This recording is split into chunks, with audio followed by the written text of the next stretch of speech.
champ select. And the big gamble for CJ, putting all on Trick. Trick or treat. Yeah, that's pretty much it. That's pretty much it. Is it Halloween? Okay, so Shen, Callista, Nidalee, bans coming in fast. The Nidalee ban once again. We saw it against Trick in Game 1. Now, Ambition also a Nidalee player to a certain degree, certainly not his priority. And does Rise escape the bans once again? Of course, the Rise was on the losing side in the previous game. Soul himself had a tough time in lane and then was well dealt with in team fights. It's just, do you leave a ticking time bomb out on the field and then get surprised if it blows up in your face? You got to defuse it fast, Papa Smithy. I mean, the easy way to defuse is right here, right now. Just ban it. Just ban it out. Don't let him play it. And what else is really in contention? Ezreal. That's Ezreal's true. up this game. And this is Sarsen, of course, noted mid-Ezreal player. Do you lock it in first pick? It feels like if you don't, Coco's going to take it. I think you do take it right now if you're CJ Entis, but they like that Rek'Sai or the Azir, and Azir does have that good laning phase against the Runeglaive Ezreal too. So there is that potential to go for it. We could see the jungle Echo. That's what we've been hoping for, hoping and praying for. Echo does a lot of interesting things, but with Kog'Maw's win rate only being enhanced today after a win last game, man, the priority of Kog'Maw's gone up and up. But if you keep answering with Corki, it's going to keep winning. Yeah. That's about all you can say, right, is that if you give Kog'Maw that winning laning phase, then there's not really a downside to picking the Kog'Maw unless you have some pretty nasty backline flank. And also, Kog'Maw's rise has kind of coincided with the decrease of Hecarim use, which actually would be a viable way to deal with it. But Hecarim's laning phase and the fact that he's so item dependent have made him much less attractive. They're just going to take the Maokai so they can have the Kog'Maw for free. I was going to think, you know, with Cinderhulk top laners falling out the meta, which top laner exists that is a realistic threat to Kog'Maw that's in the meta? It's the Maokai, and they actually just lock it in with it. Now, this does give up the APS. You're 2-0 on this champion. Hard to cherry-pick winning win rates in terms of champion picks for Spenu. Of course, they haven't done a lot of winning. This is definitely one of them. Yeah, and most of Spenu's wins have been Saucin hard carrying the team, which he can do on a champion with so much poke and damage like this Runeglaive Ezreal. No one has had that answer. I want to see something interesting here. They're flashing some interesting champions. Of course, the Blitzcrank, just a shout out to Mad Life. But all right, Coco, play Vel'Koz into it. Be the ultimate BM pick. That's what I want. Do you flex the Echo? Echo? And they're flexing the Echo as well. So they grab the Braum. Now, here's what I don't like about Spenu's draft. If you want to take Ezreal in that round, you also take the Braum. I think you just give it up because taking the Braum denies the fact that CJ has an ability to play against you. Thinking about Corki, please. Please no. For one, opting into a 2v2 against the Braum, not happy days for Corki. So easy to block that Phosphorus Bomb with the Unbreakable, and we just talked about the fact that the lane matchup, it's horrible, so I don't know. I like it when teams take the Braum in conjunction with the Ezreal.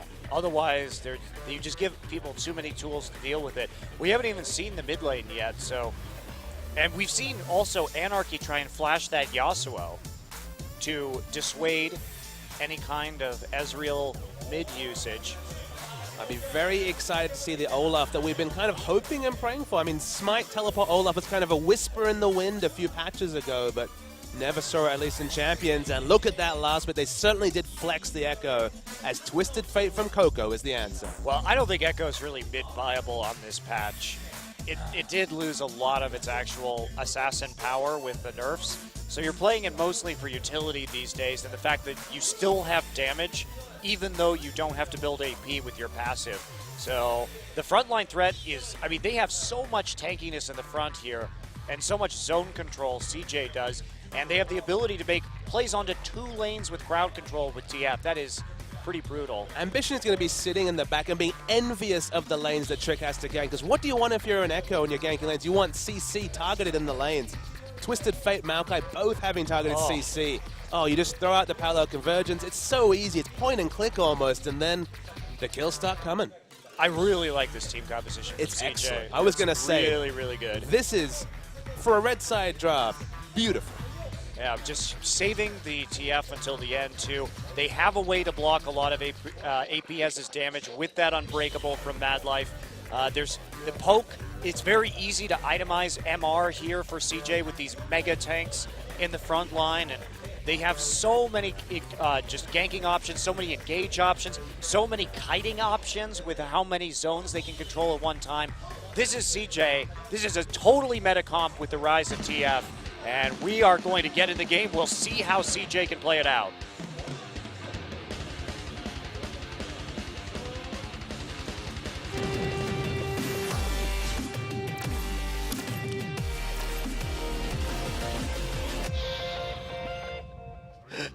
Just licking my lips at the deliciousness of this team comp, Monte Cristo. Thomas Smithy's getting excited when he should be shutting up. Have you seen what CJ has put together on this red I know, side? it's beautiful. It is really, really good. So Spenu, they've got the Runeglare of Ezreal. It's 5.12, only probably for today. We don't have 100% confirmation, but expecting 5.13 next week. Can Sarsen do it again? Because, man, I was going to say the odds are stacked against him. I saw the Twisted Fate, but I'm still going to say it. It's a hard game for Ezreal to win. Yes. Yes, it is. There would have to be a lot of mistakes here for Ezreal to actually get into a place of crazy power. Because TF, we talk about this Ezreal, he just doesn't have the wave clear. And this is going to open up Coco so hard to roaming around the map. I mean, Catch basically has to be a warding god here to actually try and suss out where and when this TF is going somewhere. Coco has the freedom to take the Ghost in this matchup too. Doesn't have to be worried about having to take Cleanse at all. This is an excellent situation for CJ Entus. Not to mention the last time Coco played this TF, he played it against Jin-Air and he dominated that game. If he didn't have a just incredible game, they would have lost. So we know he can put up on the TF. And we knew that was a game where he needed kind of a faker level carry to make things work. As you mentioned, they were quite far in the hole that game. You look down their comp and their win conditions and just the strength of the lanes they've picked. He doesn't need that sort of a performance. If he just goes even, shows up with a couple of stuns to amplify the CC already in lanes. Again, jungler's paradise for Trick, though. This is maybe the real acid test for Trick when it comes to being a top-level competitive jungler, because he's got wonderful games to game for. Yeah, he does, and he also has the luxury of not having to gank at all, though. It's a pretty easy game to jungle if you're Trick, because you could just let Coco do all the heavy lifting and farm if you need to. You can even just cover for Coco's lane while he's TPing. There's not a lot here. If he doesn't want to make plays, he certainly doesn't have to. So we've got very excited, even during the break, about good old CJ's draft. What does Spenu have, and how do they at least put themselves within a position to at least make it competitive? It feels like, with the Rumble, can they try and force something around Dragon earlier? They have the Runeglare of Ezreal, so they have 2 smites, but the wave control, as you mentioned, is going to be tough. It's going to be so hard. Well, Trick is actually starting on top side jungle and going down to bottom, so the Rumble will have some freedom to push up. They're going to go for an invade right now onto the blue buff. I'm not sure about this one. Parallel Converge is going to come down. Trick only level 2, throws out the Time Winder. Uh-oh. Secret has to use Pulve, and he's going to headbutt Trick over to catch. There's the exhaust. It's already out. Coco has the first right of response here. Space also coming in. Catch is down. And Secret actually picking up that kill. Doesn't look like it's done. That was just a terrible idea. They're going to miss the Winter's Bite, but they got one more auto for the stun, and Coco will pick it up with a stacked deck. Wow. Not sure why you would invade that blue buff when you do not have control over the mid lane. Certainly they had control over the bottom side, but MatLife showed up awful quick, and Coco has that. He has CC in the early game, and Ezreal's got Jack Diddley. He's got a smite. That's pretty useful. Yeah, go ahead, smite some champions, Yeah, the big issue there was that you could see it on the minimap. Nuclear was going to get to the trade much faster. Big issue. Ghost, Flash, Twisted Fate with CC. I mean, you need to communicate if you're the mid laner or whoever's making the shot call that there's no way that Ezreal, he still has his flash up, but there's no way he can impact in any way a skirmish compared to a level 3 Twisted Fate. Yeah, you can't do that. It's not in his kit. No, it's not in his kit. And also, summoner spells are so important in the early game before you have any items. That's such a determining factor between how a lot of these matchups go. And Looks like the first blue buff of the game is actually going to be handed to Sasin, so they really want all their eggs are in the Sasin basket now. With how that jungle has gone, and the fact that Coco has that kill, Sasin needs to have as much mana as possible just to push out and not lose a ton of CS to the turret. And just stay in lane now, probably till he finishes his Rune Glaives. Probably going to be a very big first purchase when he finally gets to it. I really love the fact that Brom's been coming back into the meta. This is a champion who got the buff on the Q, so of course his laning phase and the pressure is a lot higher, but he also fits the meta. He's excellent against poke champions. If you can just use that Unbreakable, if you get the AP Ezreal ultimate, my goodness, it's a one-team fight. Yeah, so much damage blocked. You're talking about negating about 800,000 damage late in the game, so you could absolutely turn things around if that was going to AoE your team. But laning phase against Corki, wonderful. Team fight against AP Ezreal, wonderful. Brom used to be pigeonholed into counter-engage, but he does so much this game, man. Let's go take a turret shot. Doesn't matter. Doesn't matter. Still is able just to hop to a minion to get out. Still end up on the worst side of that trade, but not that big of a deal right now. Still has biscuits to spare. Most nutritious biscuits in the league. They're the only ones, though, so. That's true. We need more biscuits. So where do you fall on the biscuits and cookie argument? Cookies. All right. What I'm sort of American. cookies? I'm American. Okay, but what sort of cookies we talking? Oh man. I only really like homemade cookies. Okay, but what's in this homemade cookie? I'm pretty standard. I like oatmeal, chocolate chip, you know.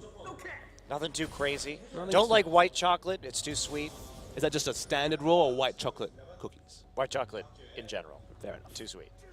I'm more of a dark chocolate kind of guy, you know. You know, I kind of guessed that about you. Especially with sea salt. That's lovely. Bittersweet with sea salt. That's where it's at. Nothing too sweet. I don't have much of a sweet tooth. You do, though. You love candy. I do love candy. Kind of with you on the white chocolate, though. That was more of a kid passion. You know, the Milky Bar back in Australia, very tasty. White chocolate. But nowadays, yeah, the chocolate chip, I think, pretty stock standard myself. Not too crazy in terms of your... I mean, the M&Ms from Subway, maybe. You know? That's probably as far as I'll push it on the sweet tooth. I really like M&Ms, honestly. Well, at least now I know I don't have to share them with you. You know? That's a good thing. I know what cookies to buy.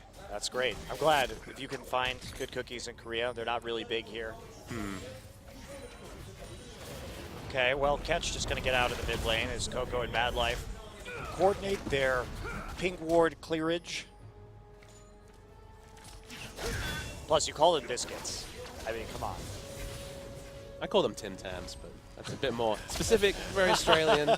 Needed a shout out to Tim Tams. Wonderful biscuits. Get out of here with your British words. Do you say soda or pop? Soda. Pop is very Midwestern in America. These are the lessons I need to know. You know, I don't know much about America. Doa would say pop. He's from Do you Minnesota. think he'd really... I've never seen him order a pop. I think he's probably learned from being outside of the Midwest. But that's definitely super Midwestern to say that. I usually just say a Coke, and it kind of means Pepsi and Coke. Yeah. That means Coke has won the branding war, Papa Smithy. I'm okay with it. Okay. Do you just let Coke win? I'm mainstream. Coke, Nike, give it to me. I love it. Coco doing the standard Twist of Fate thing, just stepping out of lane, running the same skin that the Sire was famous for, so trying to see some big Twist of Fate plays. Hasn't needed to. I mean, his first play was actually pre-Destiny. How often do we say that? It wasn't even the first Destiny, but it was the first use of Summoners that kind of won them the early game. Yeah, and now they have both of them back up, so the timing is right. The blue card's Ezreal right in his face. You deserve that, Ezreal. You are broken right now. Get out of this game. Oh, don't worry. Riot's well on top of it. I will say what's nice about the Runeglaive Ezreal is at least there are ways to deal with him, right? Sure. It's not like you can just pick him and he's powerful at all phases of the game. There is counterplay available, but it has definitely shaped the meta of this patch as to how you draft, because you have to have that in the back of your mind if you're not going to just outright ban him. With a number of other power picks, it becomes difficult to do that. And for all a hype of kind of free win or massively overpowered, which probably was a bit justified against Ryze a couple of patches ago, people worked around the Ezreal surprisingly well. Maybe that's just the amazing minds of champions, but people have come up with multiple different strategies to shut down this mid lane Ezreal. Yeah. Still bad, though. I mean, it's not. I mean, the worst that I've seen in competitive play was Zach. That was terrible. As we see, Catch not going to get the stun onto him from the concussive blows, but a little bit of damage. But that will wrap up the blue buff. No way they can contest this now. Trick and Mad Life with the engage. And, you know, Trick really looking a lot more on point when he's got somebody else to shot call in this game, one would assume. I mean, once again, Jungler's Paradise. You cannot use Overstate. Maokai and Twisted Fate to gank for both targeted CC. One of them even ranged for an Echo. We haven't seen that lane pressure, but 1-0-1 from the earlier scraps. If you're not feeling hyped up on power, when you've got Mad Life roaming with CC, when you've got the Destiny to ensure that your mid lane goes Here we go. There's the Parallel Conservative. It's just endless stuns. Soul doesn't have a chance in hell. And they did Shy that really badly badly. And still yes, did. they did. They did. Didn't even matter. Now, Spenu have a lot more numbers on the bottom side of the map. Mad Life shows up there, though. Can they answer with a Dragon to at least make CJ pay for a super sloppy turret? I don't know. Mad Life and Space actually are forcing them off the objective. Shy still has CP. They can't do this, actually. Because even if Soul has CP, his ultimate is down. Yeah, that was actually very sloppy, as you were saying. They stacked the CC, number one, a little bit. You couldn't really tell because all of those stuns are so long. And then they didn't commit to the kill. They took a couple extra turret shots. They didn't have to. I mean, Trick, honestly, should have gone harder and then just ulted to drop aggro and get the heal. For some reason, he just walked out of turret range trying to hold on to that selfish cooldown. And then, you know, Coco hit a red card, then walked away. Like, it was really, really poor turret dive and didn't even matter. No, certainly did not. They have two people that can drop aggro between Maokai and the Echo, and they still managed to butcher it once we started. Oh, boy. Well, Spenu are praying for late game. It got them 2 wins with Runglai Vesru before. It's certainly not out the window, but you feel like if you see 2 dragons stacked up for CJ, maybe this game already going to be a little bit out of reach for Spenu. Yeah, this is... I mean, at what point do you really start to fight this? If you're Spenu and the dragons start getting out of control for CJ. Nice doubling down, getting a little bit wave clear there. Nearly clipping space. The worst feeling when you're walking back to lane is taking 300 damage and be like, do I go back? I mean, late game, that's why Ezreal's so strong, is that you just throw out those ultimates haphazardly and cause recalls. And Soul can't even get anywhere near his turret, and that's the reality when you're facing Maokai. Easy turret take. First one of the game down in favor of CJ Entis. Coco backing off as he sees Secret pop out of a brush on the bottom side of his lane. Now, just more movement through the enemy jungle. They're starting to ward up that top side. Still no movement on the dragon, so it looks like we're going to have a pretty late first dragon. And I guess we can kind of turn around my point. You know, we're talking about 2 dragons down. Okay, how does Spenu get back in this game? If the second dragon's only being contested when we see another item or 2 on the Ezreal, you know, that's the one thing is when you start getting these neutrals going, that stops people from just infinitely scaling. It's why we don't see the Anivia store comps anymore, is that Baron and Dragon are such big win conditions. I'm really thankful for that, Bob Smith. I mean, I'm so happy that every time someone picks Ziggs, they lose because Baron buff just ruins Ziggs' main, you know, he can't clear waves anymore. What can he do? Whoop. Oh. Yeah, take that. 200 damage. Pop that potion. He sure showed Coco. Coco just going to red card his way to some more wave clear. Has fallen behind when it comes to CS, but only ever so slightly. And we're just waiting here for someone to make that first dragon move. Mad Life getting a couple hits onto nuclear, but nothing else to actually pop that stun. I guess the safest thing CJ could do would be have Maokai push into the inner turret and then, you know, force inner turret damage, trade for teleporting over for Soul. But realistically, with all the lanes that they have and the Destiny backup, it's whenever they want it, CJ. Right, and pushing forward, not really going to be too helpful if they want to follow up another gank onto the Rumble. Like you said, realistically, the best thing they could do is push up to tier 2 and then just have Maokai walk over to Dragon and then force a TP. But even then, it's not that big of a play in the long run. Uh-oh. Uh-oh. Exhaust out on Assassin. There's a stun into a stun. Goodbye. Trick picks it up with the Time Winder. but very methodical. You can't. I mean, the concussive blows right into a gold card is pretty brutal. But honestly, whenever I see a control mage like Victor, like Ezreal in those situations, I'm waiting for the cleanse. But when you got the smite, Monte Cristo, nothing you can do. And there's the actual gold card on to catch. Now, Shy is over here. Even though he's going to have to flash for it, they will just get some more targeted CC. Shy pops the Maelstrom, and that is a kill over to CJ Entis. They're now 5-0 on that count, so very nice play there. Much cleaner than their first dive. Very calculated play. Mad Life already deep in the enemy jungle was able just to box in Sasin and make sure they grabbed it. This turret's not going to last long, though. Lichbane already done for Coco, so it will fall. And breaking the outer turret against the Ezreal only really has the ultimate for instant wave clear. It's not looking good for Spenu as they're going to start losing control over everything. We're watching them lose their blue buff right under their noses. Without that blue buff, oh, actually nice smite it out. Nicely done. Was able to pick up the burst. Shy now, not really in trouble. He can't get out of this situation. Well, or can he? He doesn't have flash anymore, so he just kind of has to walk very slowly. But a missed Q and a missed harpoon will force the flash. He has to go on to Sasin, but there's no follow-up. So he's going to fall, hand the red buff to Sasin. And what can they get for it? Nothing really. Coco out of mana. Amazing that the first dragon hasn't fallen. Nuclear, one stack of the Braum passive. Draws out a teleport, though. No equalizer. Interesting. You can try and make a play right here with Secret. True Shot Barrage going to go wide left of Space and Mad Life. So they commit 4 people, or 3 people in an ultimate, rather, to the bottom, but don't really come away with anything besides keeping their turret up for the moment. All Spenu have to be happy about is that 16 minutes in, very late first dragon going to be coming out this game. No dragon even started 16 minutes in. Well, speak of the dragon. Speak of the dragon. Are going to pick it up here. No contest. Everyone already back for Spenu, so clean dragon attempt. Sasin can try to actually pull off a True Shot Barrage, but not going to decide to do so. And that was safe to the point that they even knew the teleport was down from Sol, so they even had teleport advantage. So rudimentary to pick up the dragon. 16 minutes means that 5th dragon's going to be very late. Speculative ult, but no blue buff steal. Yeah. Instead, Coco will take it. This composition is really interesting to me, Papa Smithy. We haven't really talked about this, but the meta is shifting. You and I were talking about this Twisted Fate earlier today. We're seeing it pop up more and more and more.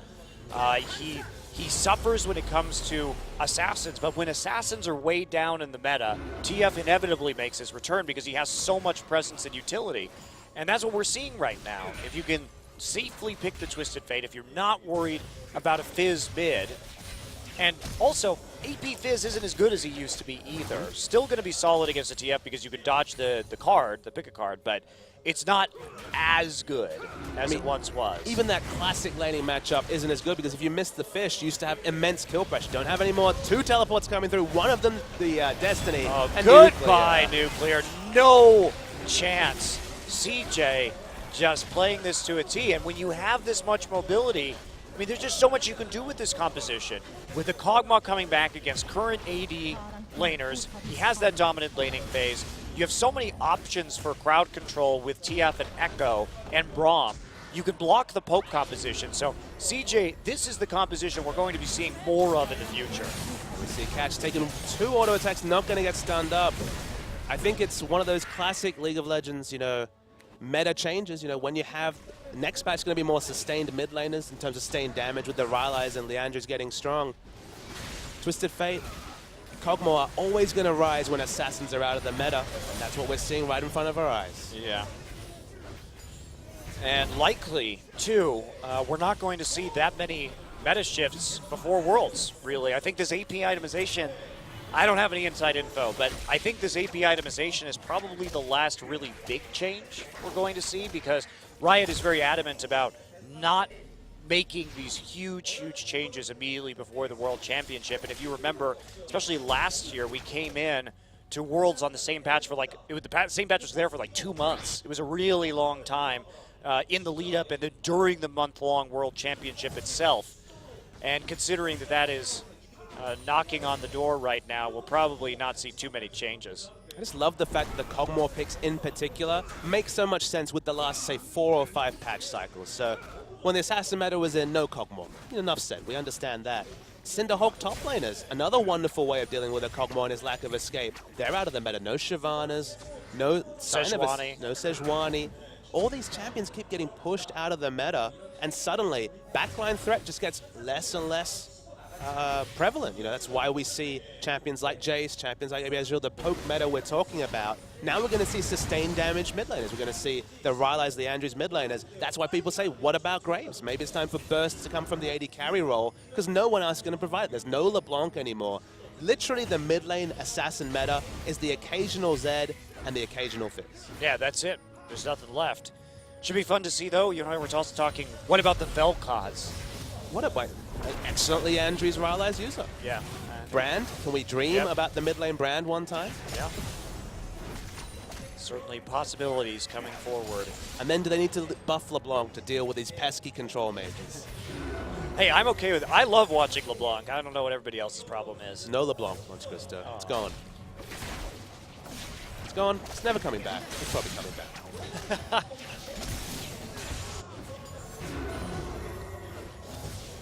So Speno just clearing their way. Destiny's popped. Oh, here's the gate. Will it actually catch anybody? Soul is the target. Soul gets knocked around by the Arcane Smash, and that's it. Dies very quickly to the burst, but there's the oh man, the True Shot Barrage blocked by the Unbreakable, and now Trick just on the run. They do get Mad Life, but I mean, they still have to deal with the Kog'Maw on the bottom side, and they haven't really gotten any more control out of this laning phase. So much CC. Those 4 members have just basically a permanent CC bar worth of CC. I mean, when this is an Ezreal, we mentioned the fact that as a control mage having to take Smite, you basically need a QSS, but you don't even have the damage to potentially work one into your build. So even the great AP Ezreal. The answering teleport play, though. Soul looking for space there. He's going to get cooked. You are a cooked Void Worm. Barbecue. What do you think it goes with a side of? Cooked Kog'Maw? With a side of what? Koguma, which is sweet potatoes in Korean. Oh. Kog'Maw and Koguma, see? Works. Interesting. I didn't know that. Today I learned. The only sweet potato I see here is on my pizza. A lot of sweet potato pizza. There's a lot of sweet potatoes in general. You can get them as street food, actually. They roast them for you. They're delicious. It is also good on pizza. That is one of the Korean standard... No corn? No corn. Koguma is okay. Okay. I'll remember to ask that next time. Has Trick used his ultimate this game? He did in the last dive. All right. To get out. When they went onto the Rumble, he used it. Not quite a Zed situation, because of course, just mostly using it for dropping aggro, whether it's CC or turret aggro respectively, but not have much course for it. And unfortunately for Speno, this game has basically panned out as expected from the pick and ban. Yeah, there's not much more to say. CJ just playing this pretty methodically. Maybe a bit of a reckless dive onto the Rumble where they've lost their pressure edge, but... How reckless is it when you have so much targeted CC, though? Like how Coco just gates right next to the rest of his team. No need to get in that back line just yet. He'll be happy kiting with that massive front line that he has. There's a great pulverize, though. And there's the Equalizer coming in after it. Mad Life gets the Glacial Fissure down, but Soul starts to stack up. That passive from Braum sauce him, gets some damage down, but they eventually take out the Alistar, and they're still pursuing. Heal used to catch Soul with a gold card, and now the Rumble will fall to the Focus Fire from the TF and the Kog'Maw. In a different game, that would have been a game-winning headbutt pulverize, triple or quadra headbutt pulverize from Secret. Excellently layered Equalizer, but with the gold disadvantage already that they find themselves in, just didn't do enough damage to CJ Enters. Right. And it's also extra surprising that it didn't do damage because we don't even see an Aegis yet. You'd think that would be the key item that they would need to cut down on Spenu's damage, but... Abyssal Scepter, Merc Tread, Spirit Visage, yeah, like apart from space, they actually have got a lot of selfish measures with their extra gold, but this is unbelievable engage. That's just like Wolf a couple of days ago. It layered it, but what did you notice? Mad Life blocked out the AP Ezreal ultimate. Once again. And, I mean, the parallel convergence there, too, to keep Secret. They turn on him for the kill once the Unbreakable Will goes down. And then look at the Summoner heal, just for the catch-up right there with the flash. Very nicely played. And just CC for days is the CJ Entus mantra this particular game. And against an Ezreal, who we mentioned cannot itemize in a QSS or take Summoner Cleanse. Sassen just can't put out the damage that his team needs, or they was able to the last 2 times out. Okay, so after that, Baron is next up on the checklist for victory for CJ Entus. Divine Secret, the Ward, and a Winter's Bite. So where's Sassen on the AP Ezreal spiraling out of control item build? He's got the core. What does he need? I mean, at this point, now the Aegis is finished, does he really have the necessary magic penetration to really make this work? He's decided to go, of course, for the cooldown boots this game because he needs that CDR, so he just is not running with any pen besides his runes and masteries. And the most worrying thing for him is that, you know, Mad Life's on form, blocks that ultimate. Yeah. That's basically what? 60% of his damage potential gone. Maybe 50%. Off of a full combo. Sure. But it's still like, his ult is the reason why he's so powerful. Yes. People saying, nerf AP Ezreal ult. No, the ult's always been good. It's just that laning phase wasn't possible. Laning phase has gotten better, but this particular comp deals with it oh so well. They have to be worried about Coco's eventual ability just to get on top of Ezreal in the backline, too. That's just another form of shutdown that they have. They don't even have to necessarily get the Maokai. You just poured in with the TF. Looks like he's not going to be going for his Zonias anytime soon, so that won't be viable. But And that's probably the most fun thing about casting a TF game is you can look at the item build and go, okay, this is what he wants to do with these items. If there's no Zonias, you're not porting on top of the enemy AD carry or the immobile or the squishy AP Ezreal. You're more playing the poke game, you're more playing the positioning-based game. So, yeah, I mean, with the Lich Bane early, haven't seen a lot of split pushing, but now it's really starting to hit top gear. it is. So Coco still moving through the minion waves on his split pushing mission. Sassen assigned to the lane just to stop him. At least he has good wave clear now with that rune glaive. He can't match it. Spano just kind of caught with maybe, you know, access to the Raptors at most. They don't really have much jungle control whatsoever, especially in the top side. And when you lose top side dragon control, Baron's a pretty trivial objective. Coco stealing the Krugs, just salting the wound, as it were, as CJ will turn, actually. Gate used, and there we see the True Shot Barrage. Mad Life flashes, forces a flash of his own.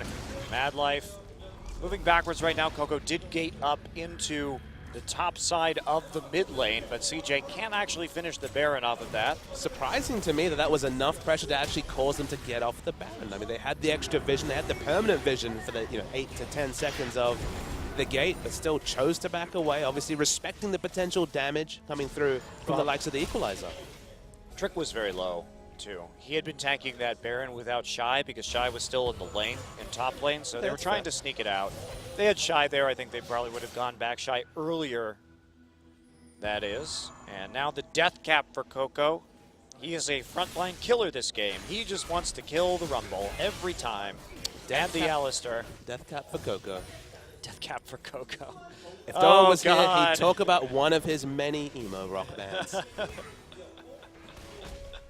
That is a fantastic one. I'd probably listen to their, their cover. I would not. No? No. Sad days. Emu. Maybe he'll play the Death Cap Emu someday. We get another show match to have him busted Tear out. into Death Cap, Emu. Oh, fancy pathing there with the Rek'Sai tunnels. Gets him mostly out of the poke, even though he took the initial barrage. And CJ just really wants this Baron. They know how to finish this game. You get the Baron buff, you have the Kog'Maw, you have that huge amount of siege with the Lich Bane TF, and you take it home. I mean, if you want to be super safe, third dragon spawning very soon. That's going to be largely uncontested from Spenu, so the extra movement speed might help if they kite away. Oh, but Nuclear is just getting destroyed. everyone who walks up into auto attack range is getting destroyed. I'm actually surprised they're splitting with the TF in the bottom side when Gate is more useful out of the top side. That's fair. And Maokai is more useful out of bottom with TP. That's a bit strange to me. I guess the idea to me is you're going to draw someone that can effectively split push against Twisted Fate, and there's less collapse pressure onto the Baron, perhaps. But yeah, it's kind of pulling things from The Ethers, the third dragon, easily taken by CJ. The problem is that when you pull the Rumble down there, she has actually the global, so it could in fact be a 5v4 for Spenu for a brief period of time in top lane. That's why I don't like it. That's fair. The defensive wards are good for Spenu. They just can't quite push them towards the Baron. I think one of the problems, honestly, for CJ coming in. There's the gate. Coco threw a gold card at somebody, but it will stun catch on the opposite side of the wall. But one thing I'm disappointed at, with only one sweeper, they just can't clear vision. They just haven't felt comfortable enough. The only way to do that is go back, spend 250 gold on your 2 sweeper members already, and start sweeping it out, because there's a lot of defensive vision creeping towards the Baron. I mean, they should just bait the Baron and turn and fight right now. They have such a severe gold lead that it doesn't really matter if they take a little bit. Secret actually going in. There's the TP. Mad Life on the outside. Catch already chunked out of this fight. They will try to use the equalizer. That's not going to be enough, but it will be with the True Shot Barrage. Not blocked by Mad Life this time, but there is a huge parallel convergence, and Shy is here now. Shy is in the choke, CCing the entire team, and so they get Mad Life, but they trade 2 and then 3 members for it. Soul, Nuclear, and Secret all falling. That'll be a Baron. And it was an even more calculated fight, Monte Cristo, because Sarsen had no mana. They've been spending so much time contesting that blue buff. No blue buff, couldn't refill the mana. Of course, Coco low, but has the blue card potential. And the Baron comes down to perhaps seal the win for CJN. Yeah, they finally got it. Mad Life won't have it, but that is pretty inconsequential. Baron buff not going to do much for his support anyway. You see that they tried to get the speed up from the Summoner heal, but it didn't quite work. But look at that parallel convergence. Look how well CJ just cuts off the exit route with the Maokai right after the Echo W. Makes it very easy to clean up the fight. And speaking of easy, Space took what? A Rage Pulverize from the basically dead Secret right at the end of the fight, and no other source of damage from anyone.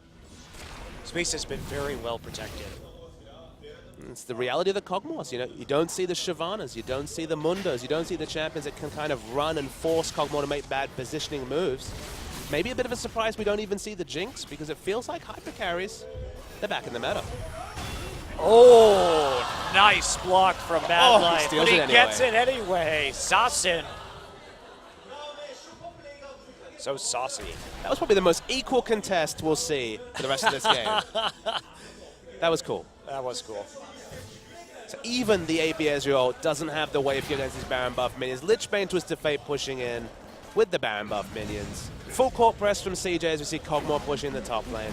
Yep, all the tier 2s falling in sequence right now. Soul gets ulted and just blown up. Echo ult to get out of that, but here comes the Coco from the flank. The Coco will just wreck Ezreal. What a huge amount of damage on that pick-a-card with the Lichbane. That was pick-a-card Lichbane stack deck into an instant one-shot. Wow. Impressive. It's like, how do you like one-shotting people now, Sarsen? Feels bad, man. There we go, Coco.